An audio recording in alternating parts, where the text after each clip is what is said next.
Hello.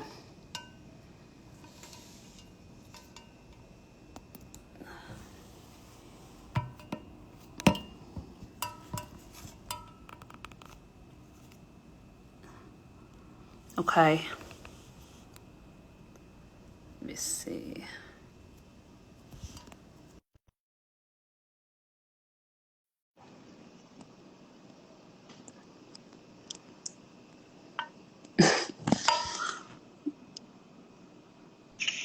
Rolling, Okay. we're rolling. It's such a weird thing. Like, do people see me? Do people hear me? Am I You clicking do. right? Like, Only 49 people, not a lot. okay, BH. Thank you, Sarah, for being here Yeah. again, once again on Instagram Live. We asked you back because you are a powerhouse and Thank we you love you so so much. much. It's very nice. Excited to hear this part of your journey, which I don't know well, and I think will be very enlightening for people. So tonight we're excited to announce the official launch of our NICU support program. FBH Fertility started almost 5 years ago now, Yeah. and we continue. Isn't that Yeah, crazy? that's crazy, by the way. My God. Okay. Helped close to 1,000 couples since we launched. Yeah. And, we're constantly trying to keep up with the need and try and meet new needs, right? We've been hearing for a while now that the NICU parents are really feeling like they need more support from the community, and we're here to fill that need. Excited to hear about it from you guys tonight, a little bit about your journey and what we're going to be doing for couples. So SBH Fertility helps all couples dealing with anything along the reproductive and maternal mental health needs. That includes infertility, which we're really known for, but also pregnancy loss at any stage of the game, all perinatal mood and anxiety disorders that can start at pregnancy up until a baby is a year old, and basically everything in between. Including and after, right? Accepting your family size has been a huge thing, birth trauma, and now NICU support. I'm so happy to be adding that to our services and programs. I think I almost, by the way, forgot to even tell you offline. I didn't even realize that NICU support wasn't a thing. Like I didn't even realize that. Crazy until you said. I was like, oh, okay. and We it feels need this. so obvious Yes, now, right? yes, Like, it totally does. obviously SBH Fertility is going to be handling NICU support, Of right? course. So very, very, I feel like it's very natural, and hope to be continuing to grow and add to our, services and people we could support. Yeah. We have a bunch of things coming up and happening now. We have a Power Moms group, which is our, like I mentioned, that perinatal group for women who are currently pregnant or with a baby at home or feeling a little more anxious and depressed. Those groups have been phenomenal, sold out each time, and we expect the same now. So if you're interested, please sign up. We also have an Accepting Your Family Size group, which came off the heels of that last Instagram Live. Also, only I think 1 or 2 spots left. So if anybody's interested, please reach out. We have all support groups that could potentially start at any time if there's enough of a need. So if you're currently going through anything, please let us know. We have an Instagram Live post-Pesach on sensitivity and how to take care of your friends and family who are going through something. We've done that in the past and probably should continue to do it year after year because it's what we hear is the most difficult part of people's journeys. And our summer event, I think you know this, yes, is not going to be a night event this year. We have a daytime event, July 2nd, at the home of Rochelle and Elliot Franco. Psyched. We have amazing things planned. So you could save that date. And lastly, just wanted to discuss our new Jellycat program, which I know caused a lot of buzz around town. But basically, if you make a donation to SBH Fertility, you can send a gift to somebody with a Jellycat and a card and a book if it's a little bit more, and larger Jellycats. So if anyone's interested in that, it's going to be a really, really fun way to give back to us and to sort of pay it forward for couples who are, thank God, celebrating a celebration. Celebrating a celebration. Don't I mean, they are. Not my day. Okay. So without further ado, I wanted to get to tonight. We have Mozelle Goldstein coming on. Sarah, do you want to introduce yourself? Sure. Okay. I'm Saegh. I'm a mom. What else should I say about myself? I have twins. There'll be 7, which we'll be talking about them tonight. Awesome. They were the preemies in the NICU. Cool. And then I have a single daughter that'll be 3 in the summer, the not twin child, and she was, thank God, full term, no NICU. So I have 2 different. I've experienced both. Sarah's also an amazing volunteer who's often paired as a peer for women going through fertility issues, and just an amazing person who I admire so much. Thank you. So tonight we're going to be inviting on Mozelle Goldstein, who's a registered nurse, who's actually started as a NICU nurse, so she has a lot of that behind the scenes info. Now works in pediatric hematology oncology. Mozelle also teaches CPR and is a huge advocate for children's safety as it relates to choking and drowning. In her free time, she loves to cook, and you'll see her on her Instagram page on SY and LI, very niche influencer. We're excited to have her on. And yeah, I'm psyched to listen tonight. So take it away. Okay, wait, I have to add Mozelle in, right? Yeah. Yes. I'm going to head out. Okay, perfect. Okay. The tech is new for me. Okay. All good. You're doing great. Okay. And you look great. Thank you. Okay, let's see. I gotta get Mozelle in. Mozelle. Let's see. Okay. Mozelle. Oh, okay. Let's see. Okay.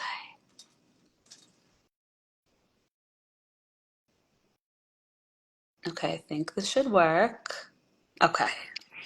Oh, okay. I'm here. Hi. This is like my first time handling all these Okay. How you doing? What's doing? Okay, awesome.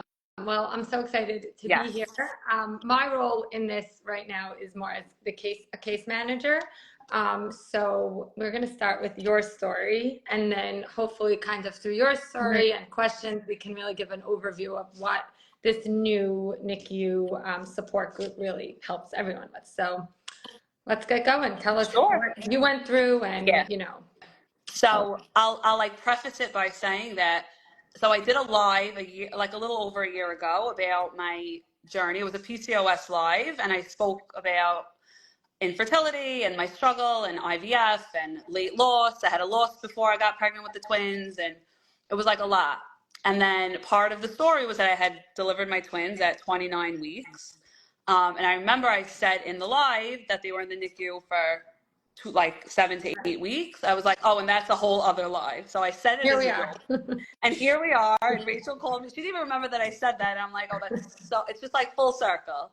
So this was like the second half of the journey, basically. But I'll start by just saying that, so for me personally, I knew that I was going to give birth early. I had an incompetent cervix. So I had to miss a late loss before a pregnancy before the twins. And they told me that I had an incompetent cervix and I would need to get a cerclage for all my future pregnancies, which is where they stitch up your cervix and it like basically holds in the pregnancy. So I do IVF. I'm pregnant with the twins, very high risk pregnancy. They're monitoring me. Really, I was in the office almost every week. So everything was looking good. I'm going to the doctor. I'm nervous, like very, very anxious the whole pregnancy.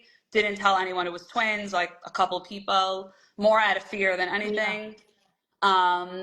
Around 25 weeks, something like that, I go to the doctor and they're measuring my cervix and they're like, it's actually shrinking. I'm like, okay. They're like, we don't have to panic yet, but like, let's just really be on top of this.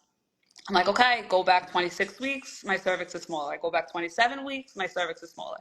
I go 28 weeks, they're like, you barely have a cervix left. We just want to monitor you. Go to the hospital. Mount Sinai was where like my doctors are. I delivered. We want you to get the steroid shots for the baby's lungs in case they come early, but we just really want to be on top of you. Okay? Long story short, I'm there for a week, just couldn't leave because they saw sac leaking fluid. One of the heartbeats wasn't consistent. It was just like a lot of drama. They were not comfortable sending me home. I wasn't comfortable going home. They had the NICU team come in and like prepare me and say like, you're probably going to give birth within a week. This is like everything you need to know, whatever. Did they take you on a physical tour of their NICU? So no, I was really on bed rest. I could not. I was laying in that bed for a week. Makes sense. Sense. Crazy. Yeah. So, but I'll tell you a funny story after I go to the NICU. So anyway, so 29 weeks on the day, I'm in the bed. They come in to check my temperature. I have fever. They're like, okay, we're nervous that this could be infection. Like, you're having a C-section now. I'm like, okay. Emergency C-section, but I knew it was coming, but it was still just very sudden. Okay, give birth. Baby A is my son. He's 2 pounds, 11 ounces. Baby B is my daughter. She's 2 pounds, 14 ounces. Tiny dots, like just a sack of bones. Yeah. Tiny. So I had like 1 second. My husband was standing next to me, like on the head part or whatever. They literally just held the babies like this. Whisk them away. Took one picture. They were like whisking them away. I'm like, okay. I had said this on the other live, but for me, was it scary? Yes. And like, I'll cross that bridge. But like, for me, it was just like, oh, they're here. Like, I just had this whole few-year journey of like getting to this point, and I didn't realize till after like that it was scary. I was just so relieved that like they were here and like I had 2 babies and whatever. Also, though, have this like, come on, like I just went through something to get there. I know. Now I have to go through something else when they're here. Or you were just like, they're here, we're gonna be okay. It didn't hit me until like a couple days. I'll tell you when it hit me when I left the hospital. without that's when it hit me. So I had them. I'm just like relieved, do the cert, finish the C-section, all that, whatever. Go back to my room. I'm like, okay, I delivered the babies. Okay, my husband leaves. You know, they're giving you so much medication and painkillers after a C-section. It's like Oxy and this one, and you're loopy. You think you're Superwoman. Like, so fast forward. Let's say I deliver them like 9 o'clock or whatever. It's midnight. I'm in my room already. Like, I'm back in the room. Everyone leaves. It's like I'm supposed to be sleeping. I'm like, I want to see my babies. Like, I need to see my baby. And did they prep you of like what you were going to see when you got there? They said that they were giving them all the breathing tubes and, you know, like I knew that they were going to like have a lot of tubes and they were going in the incubators. I don't think I really realized the extent until like I went and I saw them. So it's like midnight. I didn't realize till after, I guess it was just like all the drugs or whatever. I was like, okay, I'm going to just like hobble on up to the NICU or whatever. So I'm like hunching over in the gown and and like I get to the NICU floor or whatever and I'm standing by the babies and I'm just like, oh my God, I'm like emotional, I'm like crying or whatever. So like a nurse comes and she's like, what are you doing? I'm like, I just had these babies. She's like, someone has to wheel you up. Like you can't just like come up. I was like, no, but I feel fine. They're like, you just had major surgery. I'm like, no, but I really feel like I'm fine. I swear I'm fine. They're like, okay, like we'll give you 2 minutes. As a nurse, it's giving you palpitation. I was like on the run. Like, they're like, okay, please, you could sit down. Like, we'll give you a few minutes. You could sit here for a few minutes, but please, next time you come, just please have like a nurse escort you up in your wheelchair or whatever. I was like, okay. Didn't even feel the pain until, okay, you go back down, then everything starts wearing off and you're just in like all this pain and it hits you like, okay. So the next couple days again. I'm going to interrupt you. When you went to visit them the first time, were you asking to hold them? Were you told They told me right away that I wasn't going to be able to hold them. So I knew that I couldn't. They said like hopefully in a couple days, like maybe I could like touch their hand or touch a foot or just something. So that was like the first milestone. But at that point, no, nothing yet. So the first couple days, so I'm in the hospital through the weekend. At that point, it was already 10 days that I've been in the hospital. Oh, wow. It was like, I felt like I was like leaving an institution. I was so happy to leave. Didn't realize until like I walked out without the babies, like how hard that was going to be. Yeah. It was the hardest thing. Like, and this is me, like, who, like I knew it was coming. Like I knew I was leaving without them. It just, like, I remember, like, my grandma had come to visit and, like, brought me a balloon. And I'm like, you know, they laughed and I'm crying. I'm telling my husband, like, I'm going to take a balloon and not a baby. Like, what am I doing with the balloon? Yeah. Like, I gave it out. Like, it was very, very hard. So I go home.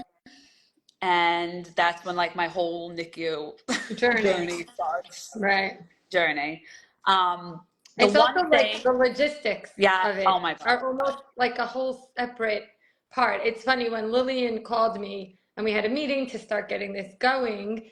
And the first thing, as a nurse, from what I saw, the first thing, and my sister had, they're 8 years old, awesome, amazing. She had babies. And the first thing I said, we need to get them to the hospital. Yeah. Like, we need to figure out how to get them. Forget anything else. We need to physically get this mother from home Yes. to the hospital, because this Yeah. is a whole nother logistic nightmare. Yeah. Yeah.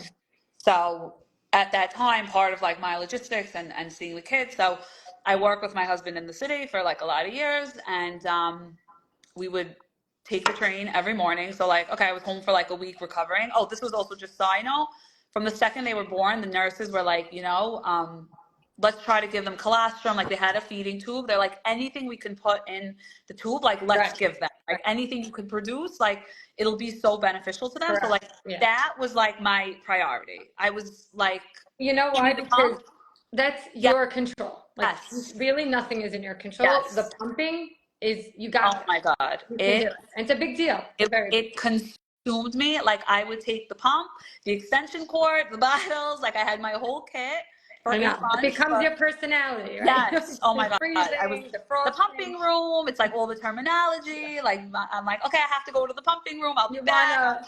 Laugh. As nurses at night, no mothers were there. We moved the pumping stuff to the side, and the nurses used to relax because it was such like a zen room. Yes. Yes.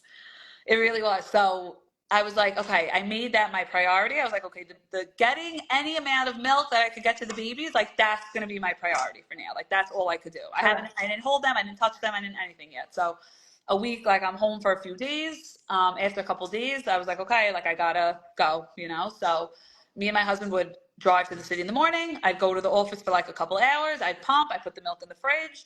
I would leave my office at like 12:31. I would take the train. I would go to the hospital, Mount Sinai, drop off my milk, see the babies, go to the room, pump, give the nurses the milk. Then he would come meet me like 5:30, 6 o'clock. He would take the train from work, come meet me, hang out a little bit, and then go home, and we'd start it again. All over again. Wow. All over again. We did it for 8 weeks because, it was crazy.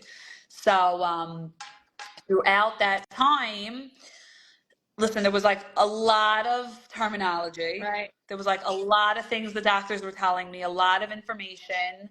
I don't even like, did I even understand it at the time? Like, I don't even know, like, I don't even, it's like CPAP, breathing tube, feeding tube, Brady's, this thing, this has to develop, that has to develop. We have to prick them here. Your son might need a blood transfusion. Like, there was just like every day was just something else. And even like, in the best of circumstances, you're not going to understand. Yes. So I can imagine. And that's something we're offering now. I, as a case manager, even with my experience, other case managers, we're not giving out medical advice. Yeah. We can probably clarify one other thing, but SVH does have doctors and people we can refer to help kind of get through that medical barrier, because that can be very overwhelming. Very, very overwhelming. Like, I remember, like, I would like call my mom at the end of the day, and like, she'd be like, okay, so like, what's the story? And I'm like, something like the CPAP, and I don't know, like, they might prick him in this vein, but if it doesn't go on this, it's like it was a lot of information. I know. And each baby really had their own. And you had two. Yes, and I had both, and they really, like, their weights were fluctuating. Like, my daughter ended up being a little bit smaller. My son ended up growing a little bit more. So, but then he ended up needing a blood transfusion. She didn't need a blood transfusion. Like, it was just. They're two separate babies. Yeah.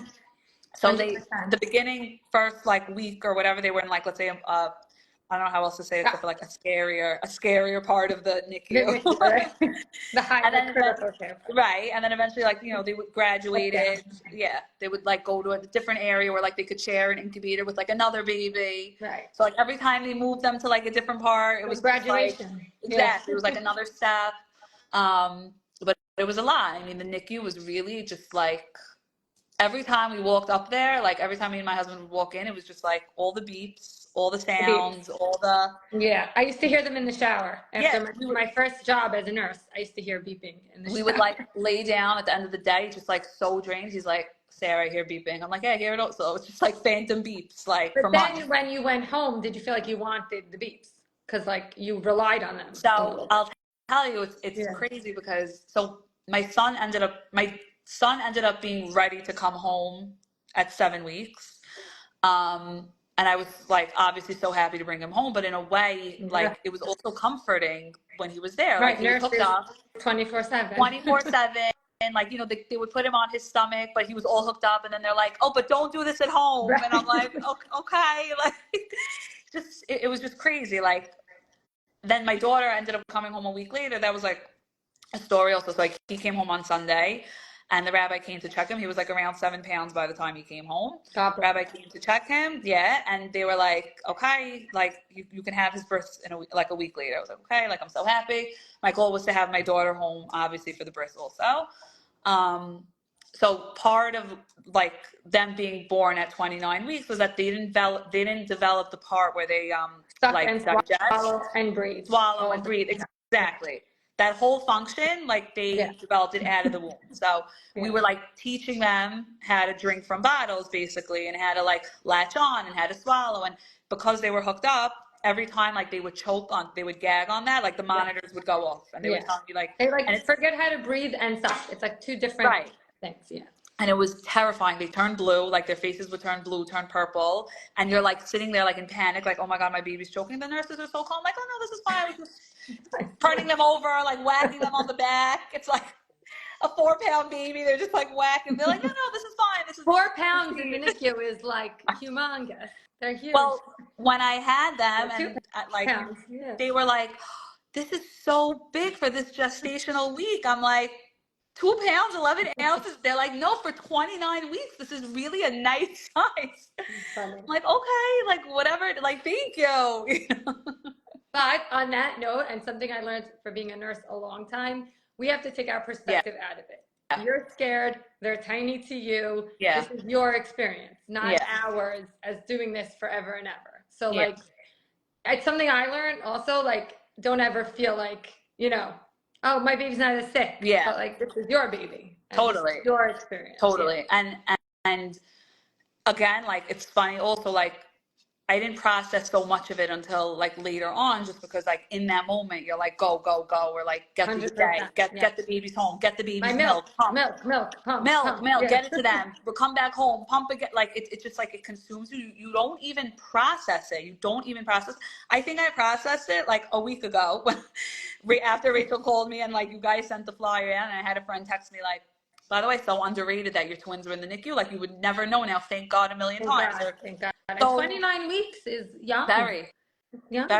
And you don't realize it. And it's like, they were like, oh, can I see a picture? And I was like, about to send it. And I'm like, wait, like, let me just, and I'm looking at the pictures and it's so hard. I mean, they have the tubes, the leads, a pulse everything. Everything. I was like, I can't even, like, I'm like looking at, like, I never really go there unless like a memory comes up here and there on my phone, but like, I never go back. And I'm just like, got sucked into like a whole thing of looking at them, and I was like, what happened with your daughter?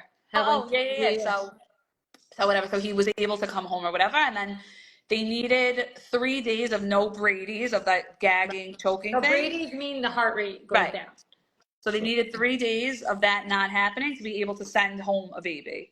So she was like supposed to come home on Tuesday or Wednesday or whatever.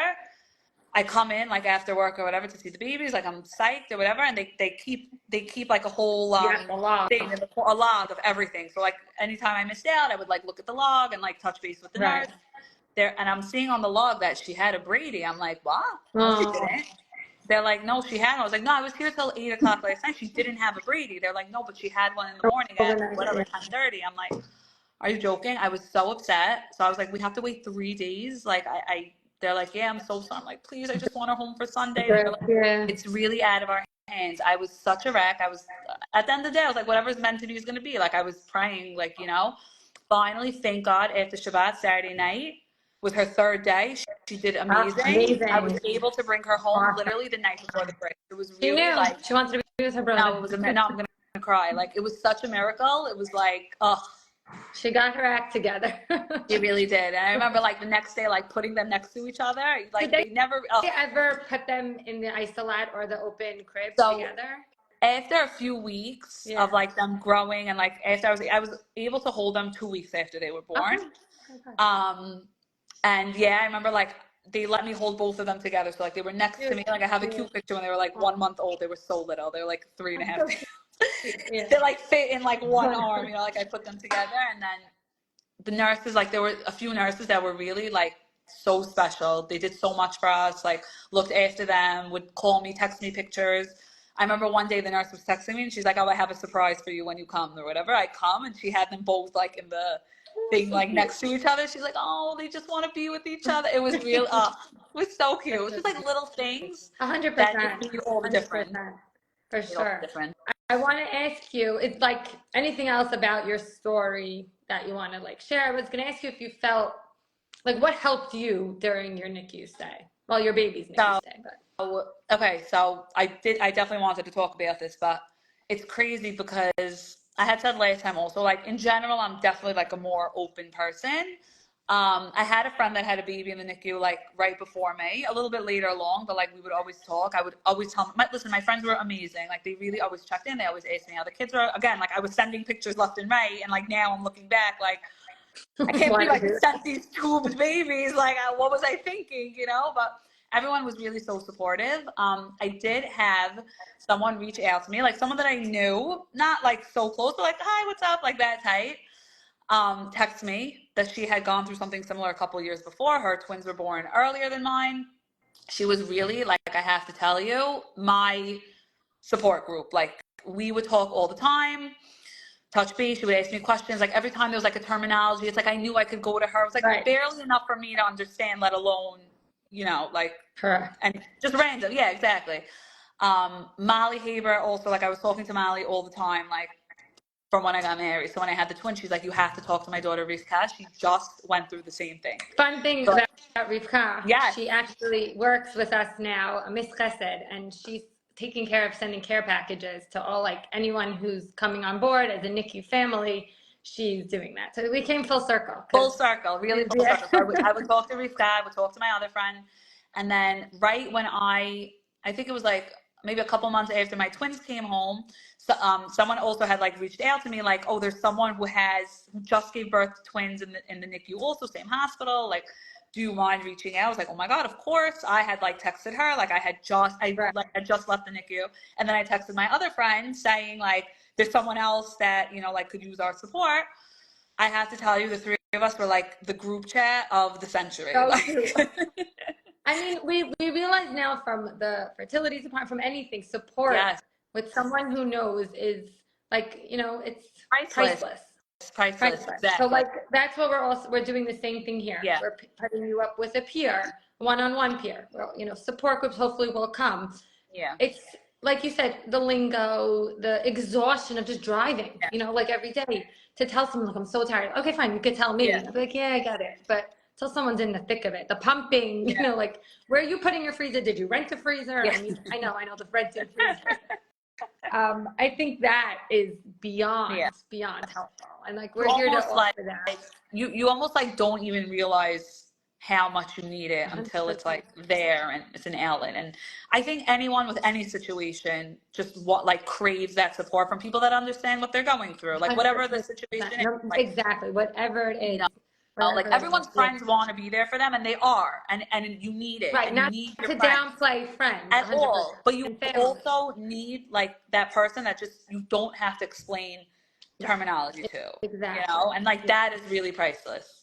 What do you like wish you had that you didn't? So I guess I wish I had like a real place to call in. To text me like I need a ride. Exactly. Like it happened to work out because it was like a word of mouth, and someone I knew had known someone who was able to text. You know, like it worked out, and this is like almost what SPH is like glorified, right? We all family. Everyone knows someone who knows someone who knows someone, and we're able to connect. But like you said, in a more official way. Yeah. I would have loved like a real support group for sure. Like just like a place like to vent or to talk or to listen or to, you know, like that. Right. And I think like you just get you just get like so wrapped up like in the day to day. Like even when you're speaking to friend, like a peer or a friend or whatever, it's like the group chat was like my whole personality for a year. You know, it's like we used to call ourselves like the twin chat, and then like people would want to be in it, and we're like, okay, but it's very niche. It's like pre 29 weeks. Like it's not like not anyone. Not just anyone, like you and your full-term kids, like you can't relate, you Right, know? right, So, right.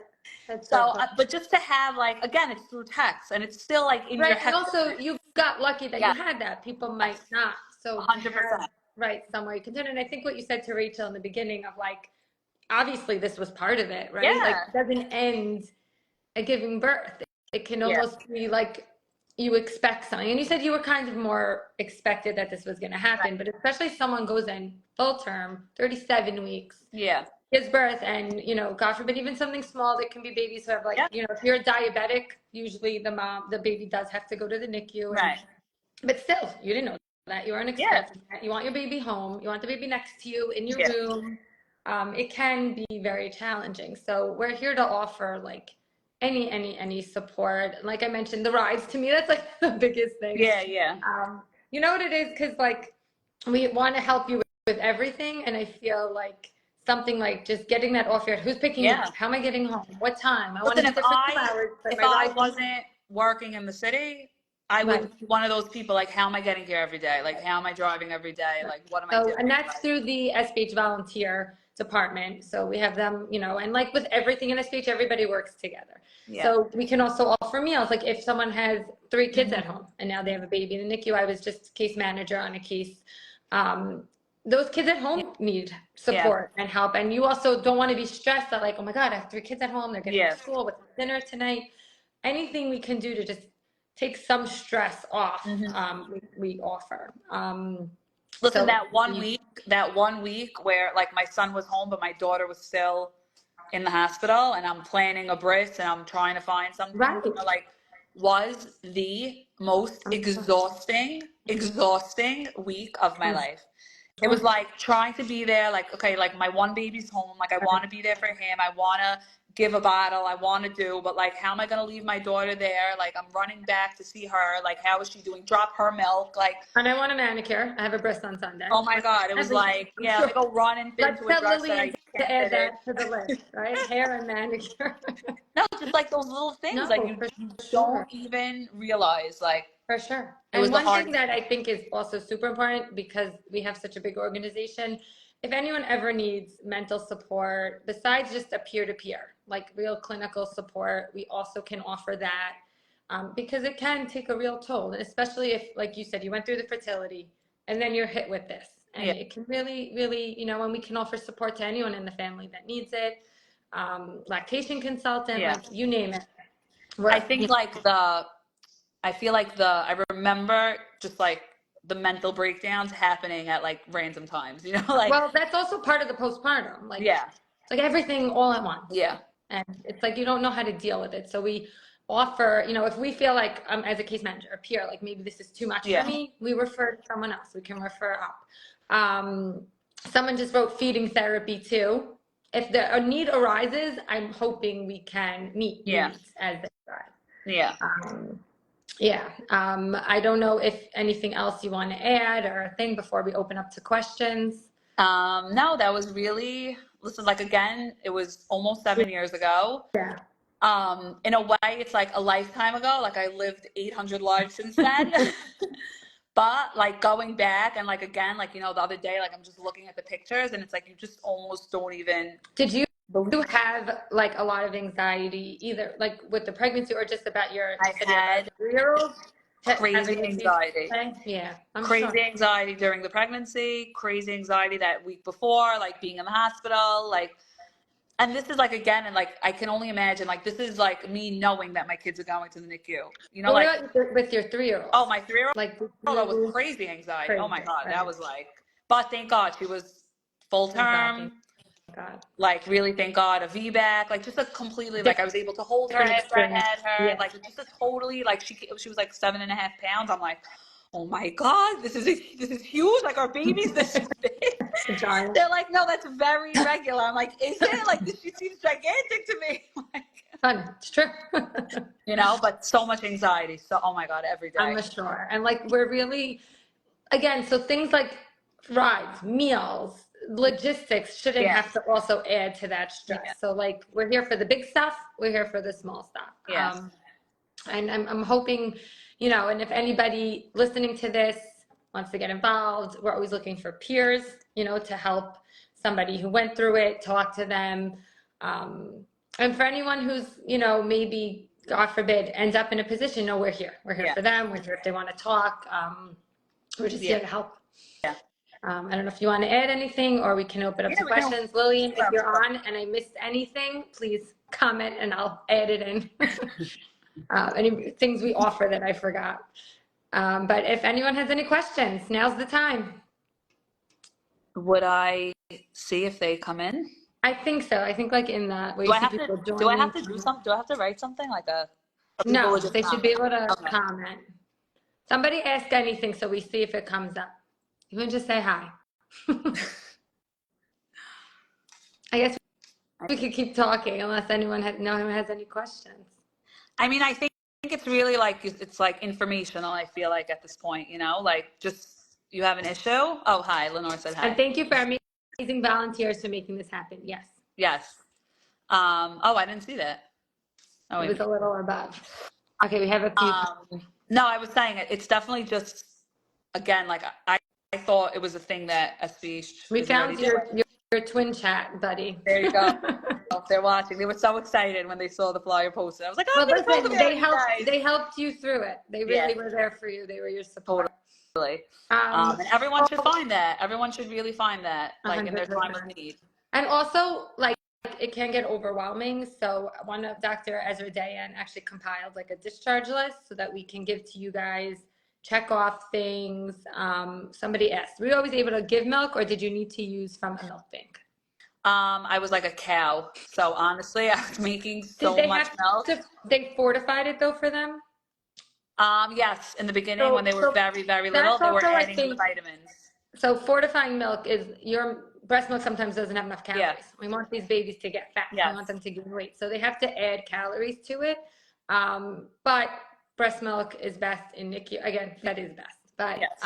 They like to try to give as much breast milk as they can, but they do have to add. Yes. In the beginning, when they were still like really tiny, and they were adding in all the vitamins and giving it to them. And right. Anyone else? Any questions? So I was saying about the discharge checklist. If you also just need help to ask questions, we can help you with that. Like, you want to go on a list of things before they go home? Do I need A, B, C, D, E? How do I do this? Sometimes you don't know what questions to ask, etc. You're taking them home. And that can be a lot also. And listen, I was going to say, by the way, not to, like, just to go on top of that, it was just as scary taking them home as it was leaving them behind. Like, it's funny. That's how I got into teaching CPR, because I saw as a nurse, I saw it in parents. I saw, I'll ask that question in a minute, but I had to, some of the micro-preemies were usually under 30 weeks. I forget if they use that terminology still. Micro-preemies, they weren't allowed to leave without CPR training. And the older kids, older, were allowed to go. I was like, I'm a mom. I think why the older kids don't need, and I realized the fear in so many parents. Oh my God, so where I got my start in CPR training, because they're on monitors for their whole life, not breathing, not eating, and now all of a sudden you're taking them home. Yeah. And they're like, here. Very scary, very scary. So I think also that peer-to-peer relationship with our peer groups are very helpful, because no one knows how to take a NICU baby except someone who took one home. Yeah. So it's like everyone just assumes that you're like, oh my God, you're so excited. I mean, of course you're excited, but there's so much fear in like taking a baby home that was like just being monitored 24 hours a day, like 800 tubes and beeps and feeding and this, like they were just on top of them for every second. Like, you know what? I'll say this. I always say this about the NICU, like people that I've spoken to over the years, like they get so scared, they get so nervous. And again, it could be their baby being there for a day, their baby being there for 2 days. Like there's just like this, again, I feel like a stigma with the NICU that it's like a scary place. And like, it could be scary, but it's also like such a miracle. And it's, I tell everyone, it's like your baby is just growing outside the womb.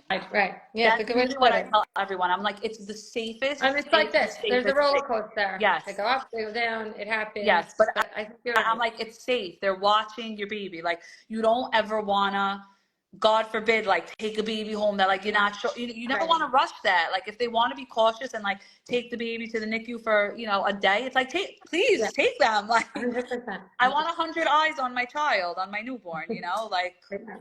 No, it's true. It's definitely true. Did you have a nurse? Oh, this is a good question. Did you have a nurse when you brought them home? And did you find a nurse that was aware of the NICU process? Great question. So I had a nurse from just an agency. She had experience as a twin. She had experience with twins. And I had spoken to the mom before, and like the family that she was at before, she was with them for like 9 months. They only had amazing things to say about her. I don't think she really had like NICU experience. Right.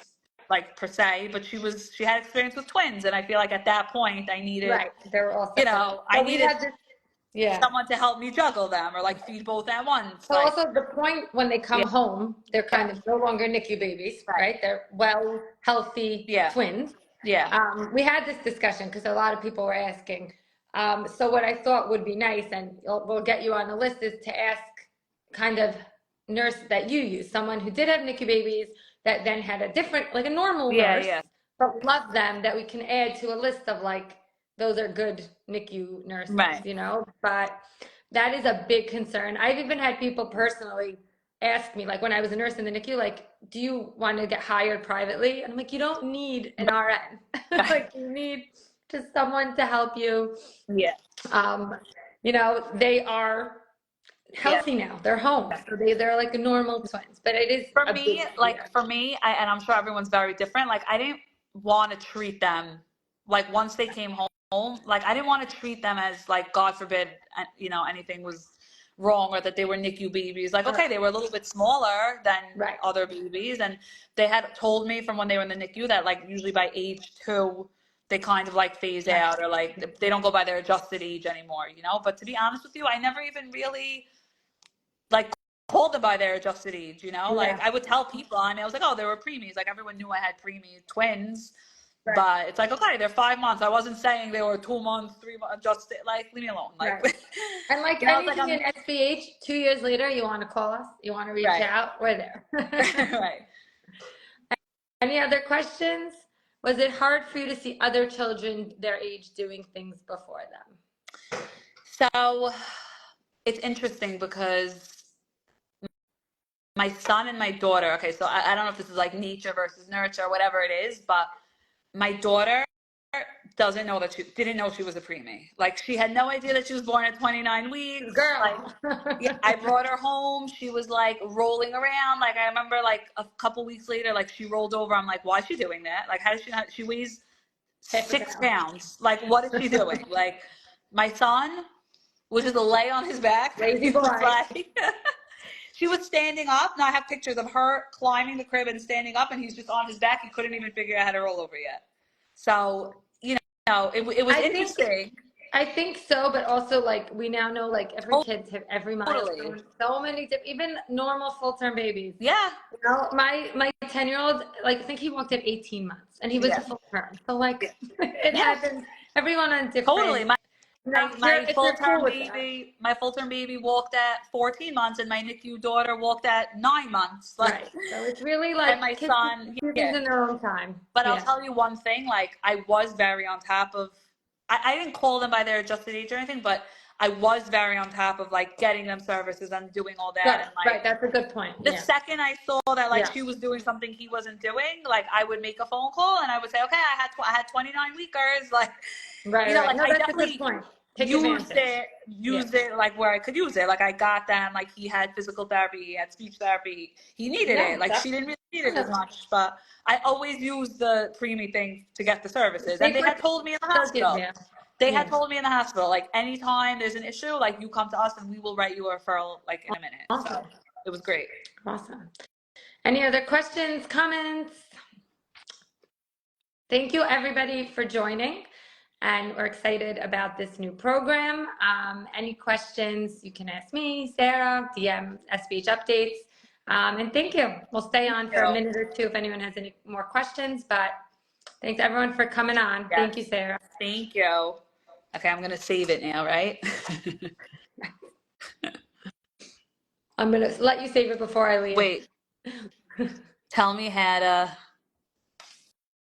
When you exit, oh, do I have to end it? I think if you, when you leave. Oh, when I click X? Okay, I'm so scared. Anyone know? I think so. I think when the live is done, it'll ask you if you want to say Okay, so I'm Xing out. All right. On that, thank you, everyone. Good night. Bye.